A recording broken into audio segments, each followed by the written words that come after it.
बोलो नरसिंह भगवान की जय। 55वां अध्याय।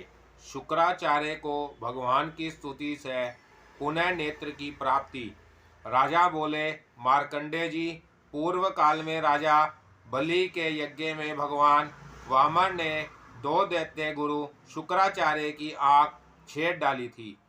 उसे उन्होंने पुनः भगवान की स्तुति द्वारा किस प्रकार प्राप्त किया?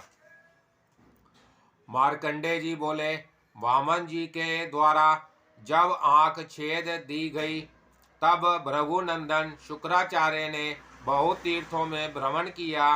फिर एक जगह गंगा जी के जल में खड़े हो भगवान वामन की पूजा की और अपनी बाहें ऊपर उठाकर शंख चक्र गदाधारी सनातन देवेश्वर भगवान नरसिंह का मन ही मन ध्यान करते हुए वह उनकी स्तुति करने लगे।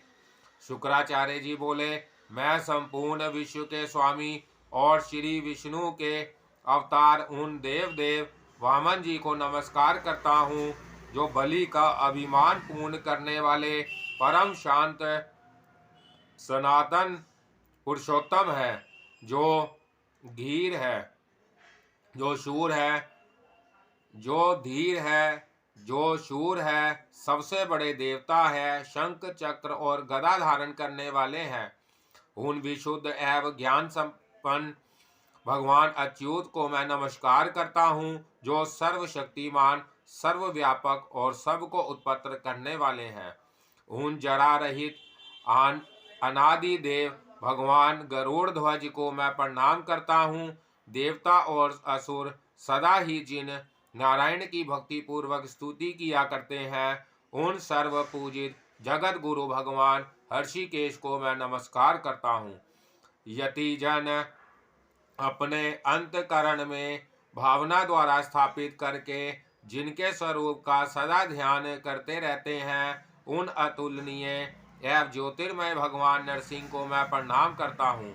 ब्रह्मा आदि देवतागण जिनके परमार्थ स्वरूप को भली भांति नहीं जानते, अतः जिनके अवतार रूपों का ही वह सदा पूजन किया करते हैं, उन भगवान को मैं नमस्कार करता हूँ।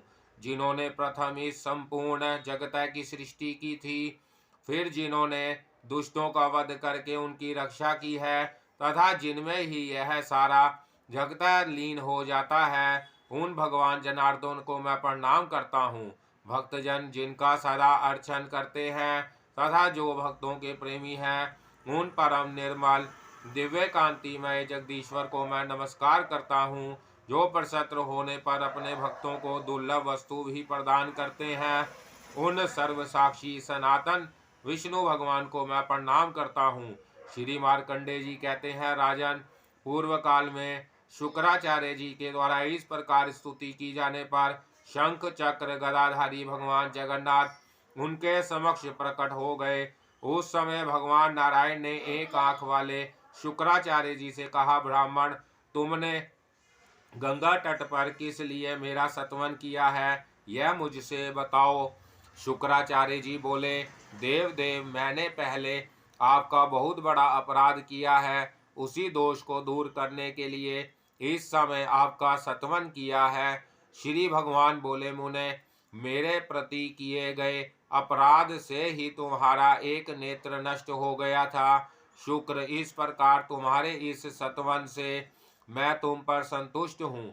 यह कहकर देवेश्वर जनार्दन ने हंसते हुए से अपने पंचजन्य शंख से शुक्राचार्य के फूटे हुए नेत्र का स्पर्श किया। नरप श्रेष्ठ श्रांग धनवा देव विष्णु के द्वारा शंख का स्पर्श कराए जाते ही शुक्राचार्य का वह नेत्र पहले की भांति ही निर्मल हो गया।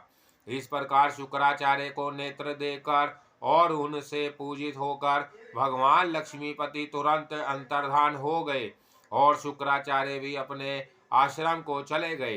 राजन, इस प्रकार पूर्व काल में मुनिवर महात्मा शुक्राचार्य ने देवेश्वर भगवान विष्णु की कृपा से अपना नेत्र प्राप्त कर लिया।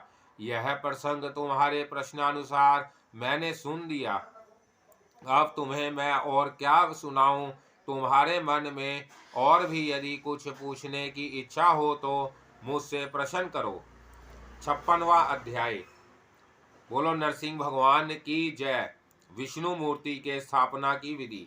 राजा बोले, राजन, अब मैं श्रांग धनुषधारी देव नरसिंह के स्थापना की समस्त उत्तम विधि को सुनाना चाहता हूँ। श्री मार्कंडे जी बोले, भूपाल देवेश्वर चक्रपाणी भगवान विष्णु के स्थापन की पुण्यदायिनी विधि सुनो। मैं शास्त्र के अनुसार उसका वर्णन कर रहा हूँ।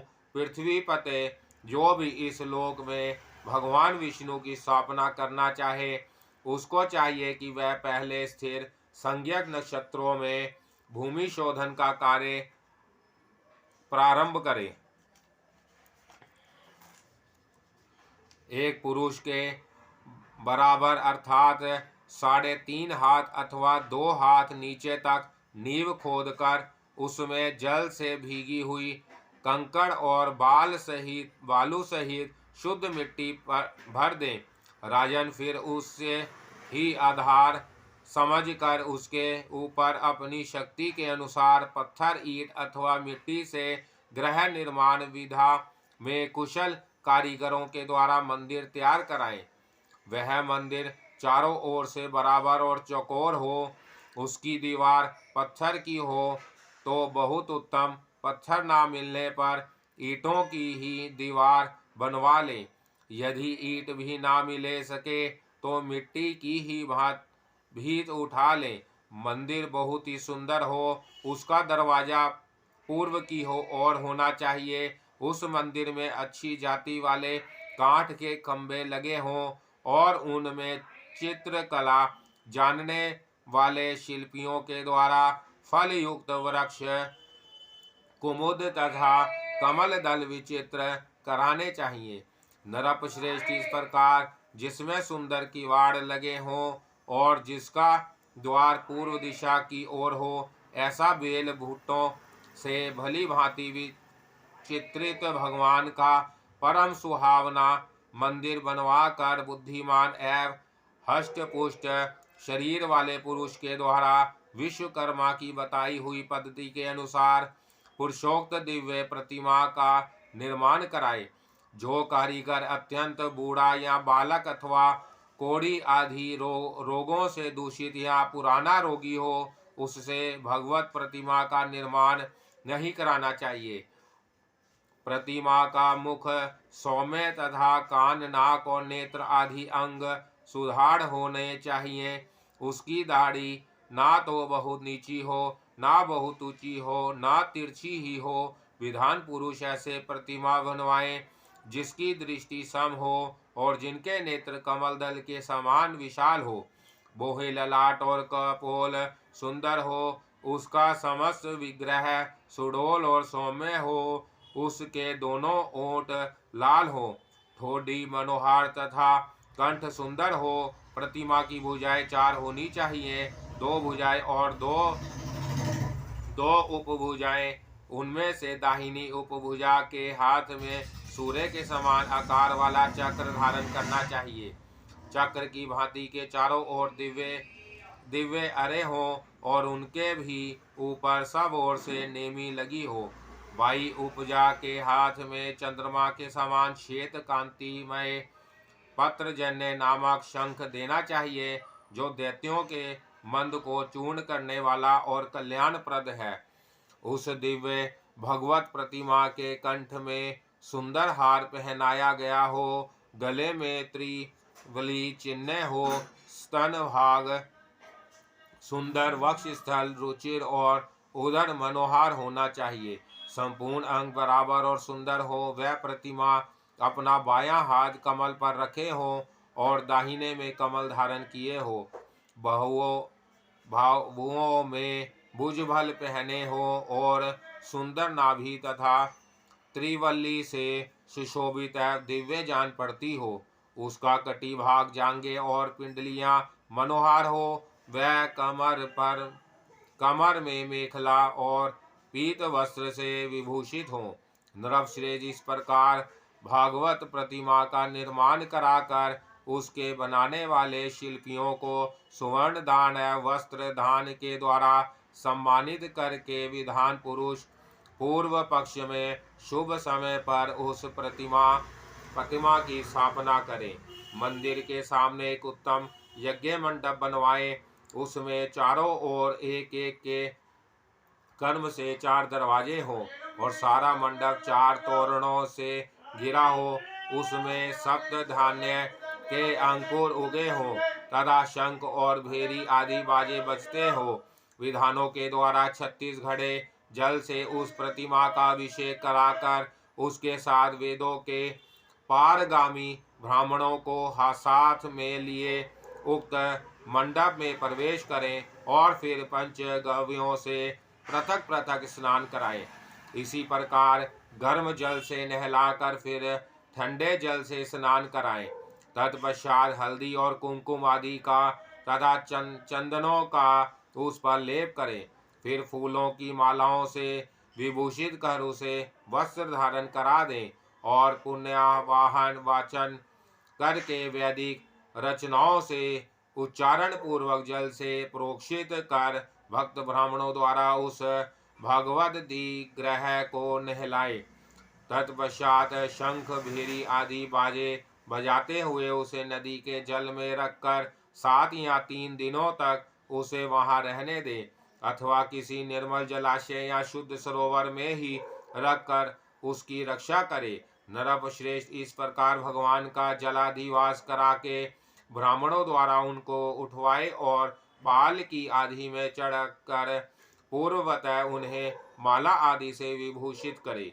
तदंतर नगरों की ध्वनि और वेद मंत्रों के गंभीर घोष के साथ भगवान को वहां से ले आए और कमलाकार बने हुए शुद्ध मंडप में रखे। वहां पुण्य स्नान करा के विष्णु भक्तों द्वारा उसका श्रृंगार कराए। इसके बाद 16 ऋत्विज ब्राह्मणों को विधि पूर्वक भोजन कराए। उनमें से 4 ब्राह्मणों को तो वहाँ वेद पुराण आदि का स्वाध्याय पाठ कराना चाहिए। 4 विप्रों को उस भगवद दिग्रह की रक्षा में संलग्न रखना चाहिए तथा 4 विधानों को यज्ञ मंडप के भीतर चारों दिशाओं में हवन कराना चाहिए। राजन, फिर एक ब्राह्मण के द्वारा फूल अक्षत और अत्र से संपन्न समस्त दिशाओं में बलि अर्पित कराए। यह बलि इंद्रादि देवताओं की प्रसन्नता के लिए होती है। प्रत्येक दिशा के अधिपति को इंद्र प्रियताम इत्यादि रूप से उसके नामोच्चारण पूर्वक ही बलि दें। स्वयं काल, आधी रात, उष काल तथा सूर्योदय के समय प्रत्येक दिक्पाल को बलि अर्पित करनी चाहिए।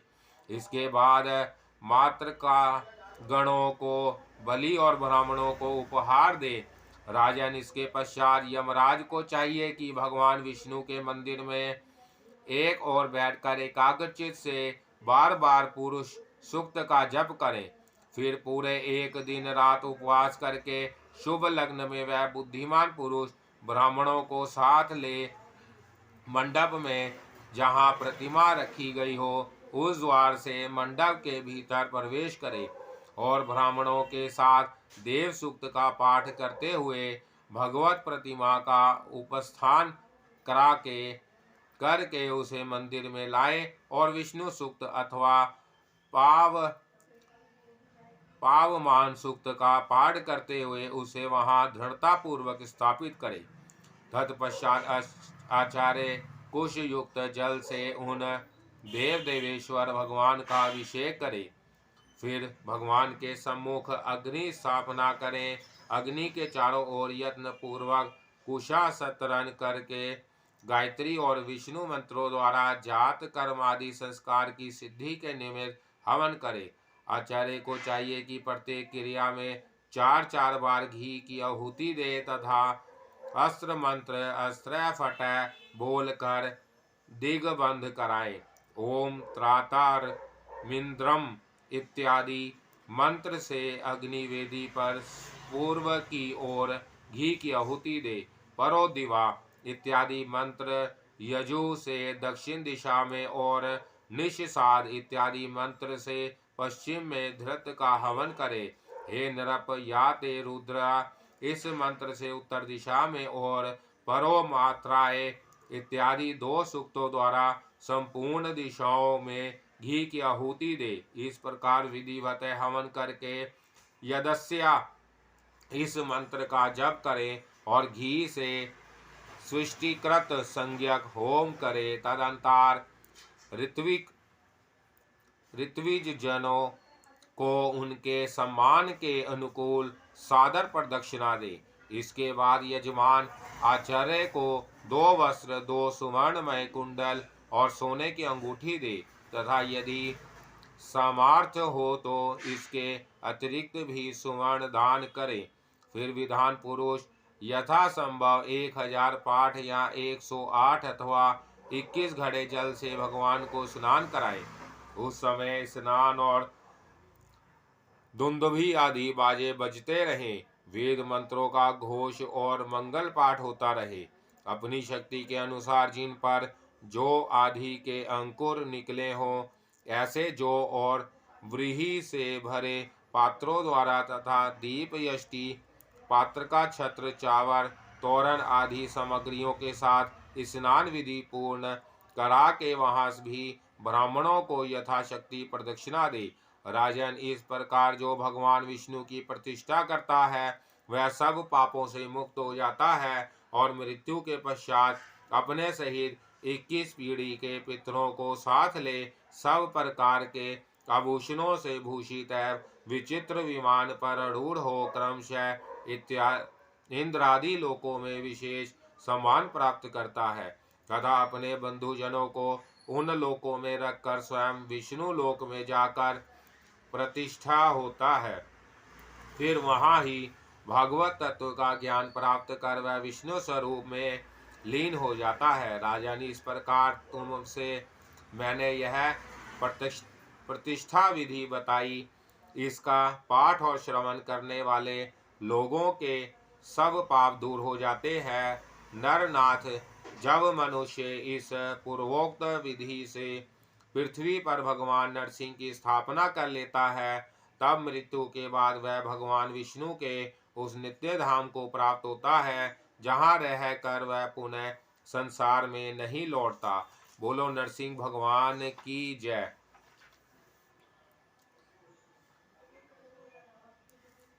57वां अध्याय भक्त के लक्षण। हारित स्मृति का आरंभ। ब्राह्मण धर्म का वर्णन।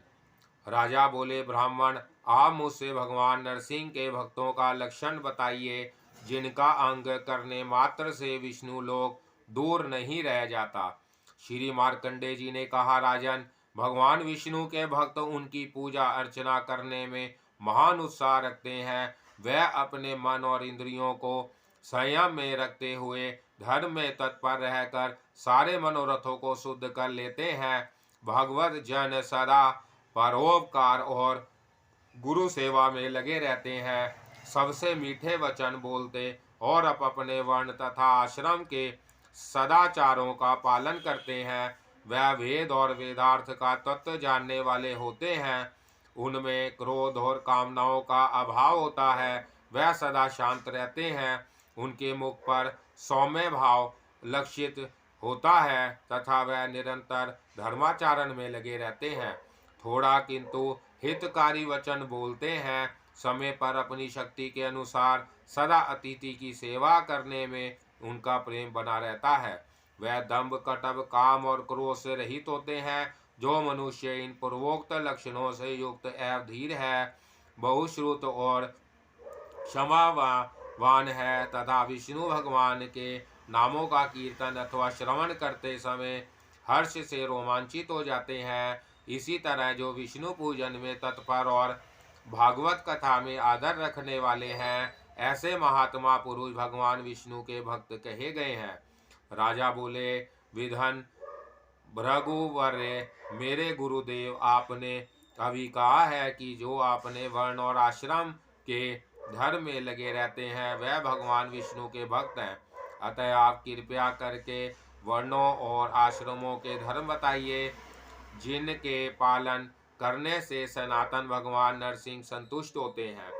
श्री मार्कंडे जी ने कहा, इस विषय में मुनियों के साथ महात्मा हरित ऋषि का संवाद हुआ है। उसी प्राचीन एवं उत्तम इतिहास का आज मैं तुम्हारे समक्ष वर्णन करूंगा। एक समय की बात है, धर्म का तत्व जानने की इच्छा वाले समस्त मुनियों ने एक जगह आसन पर आसीन धर्म तत्ववेता एवं बहुपाठी महात्मा हरित ऋषि के पास जाकर उन्हें प्रणाम किया और कहा, भगवान, आप समस्त धर्मों के ज्ञाता और प्रवर्तक हैं, अतः आप हम लोगों से वर्ण और आश्रमों से संबंध रखने वाले सनातन धर्म का वर्णन कीजिए। श्री हरित जी बोले, पूर्व काल में जगस्पष्टा भगवान नारायण जल के ऊपर शेष नाग की शैया पर श्री लक्ष्मी जी के साथ शयन करते थे। कहते हैं, शयन काल में ही उन भगवान की नाभि से एक दिव्य कमल प्रकट हुआ और उस कमल कोश में से वेद वेदांगों के ज्ञान से विभूषित श्री ब्रह्मा जी प्रकट हुए। उन ब्रह्मा जी ने सृष्टि के लिए भगवान नारायण की आज्ञा होने पर सर्वप्रथम ब्राह्मणों को अपने मुख से प्रकट किया, फिर क्षत्रियों को बहुओं से और वैश्यों को जांघों से उत्पन्न किया। अंत में उन्होंने चरणों से शूद्रों की सृष्टि की। फिर कमलोद्भव ब्रह्मा जी ने क्रमशः उन्हीं ब्रह्मादि वर्णों के धर्म का उपदेश करने वाले शास्त्र और वर्णों की मर्यादा का वर्णन किया। द्विजवरों, ब्रह्मा जी ने जो कुछ उपदेश किया वह सब मैं आप लोगों से कह रहा हूँ, आप सुने। यह धर्मशास्त्र धन, यश और आयु को बढ़ाने वाला तथा स्वर्ग और मोक्ष रूपी फल को देने वाला है। जो ब्राह्मण कुल में उत्पन्न हुई स्त्री के गर्भ और ब्राह्मण के ही वीर्य से उत्पन्न हुआ है, वह ब्राह्मण कहा गया है। अब मैं ब्राह्मण के धर्म और निवास योग्य देश को बता रहा हूँ। ब्रह्मा जी ने ब्राह्मण को उत्पन्न करके उनसे कहा, ब्राह्मण से जिस देश में कृष्ण सार मृग स्वभावतः निवास कराता हो, उसी देश में रहकर तुम धर्म का पालन करो। मनीषियों ने जो ब्राह्मण के 6 कर्म बतलाए हैं, उन्हीं के अनुसार जो सदा व्यवहार करता है वह सुखपूर्वक अभ्युदयशील होता है। अध्ययन, अध्यापन, यजन, याजन, दान करना और दान लेना, यह ही ब्राह्मण के 6 कर्म कहे जाते हैं। इनमें से अध्ययन 3 प्रकार का बताया जाता है। पहला धर्म के लिए, दूसरा धन के लिए और तीसरा अपनी सेवा कराने के लिए होता है। ब्राह्मण को चाहिए कि योग्य शिष्यों को पढ़ाए, योग्य यजमानों का यज्ञ कराए और गृहस्थ धर्म की सिद्धि के लिए विधि पूर्वक दूसरे का दान भी ग्रहण करे। शुभ स्थान पर रहकर एकाग्रचित हो प्रतिदिन वेद का ही अभ्यास करे तथा यत्न पूर्वक नित्य नैमित्तिक और काम्य कर्मों का अनुष्ठान करे। श्रेष्ठ ब्राह्मण को चाहिए कि आलस्य त्याग कर उचित रूप से गुरुजनों की सेवा करे और प्रतिदिन प्रायकाल तथा स्वयं काल विधि पूर्वक अग्नि की सेवा किया करे। गृहस्थ ब्राह्मण स्नान आदि के बाद प्रतिदिन बलि वैश्य देव करे और घर पर आए हुए अतिथि का अपनी शक्ति के अनुसार भक्ति पूर्वक सम्मान करे। एक अतिथि के आ जाने पर यदि दूसरे भी आ जाएं तो उन्हें भी देखकर विरोध ना माने, उनका भी यथाशक्ति सम्मान करें। सदा अपनी ही स्त्री में अनुराग रखें, दूसरे की स्त्री के संपर्क से सदा दूर रहें, सदा सत्य बोलें, क्रोध ना करें, अपने धर्म का पालन करता रहे, अपने नैतिक आदि कर्म का समय प्राप्त होने पर प्रमाद ना करें, जिससे परलोक ना बिगड़े, ऐसी सत्य प्रिय और हितकारिणी वाणी बोले। इस प्रकार मैंने ब्राह्मण धर्म का संक्षेप से वर्णन किया। जो ब्राह्मण इस प्रकार अपने धर्म का पालन करता है वह नित्य ब्रह्मधाम को प्राप्त होता है। विप्रगण, इस प्रकार मैंने आप लोगों से यह ब्राह्मण धर्म कहा है, यह समस्त पापों को दूर करने वाले हैं। विप्रवरों, अब क्षत्रियादि जातियों का पृथक पृथक धर्म बताता हूँ, आप लोग सुने। बोलो नरसिंह भगवान की जय।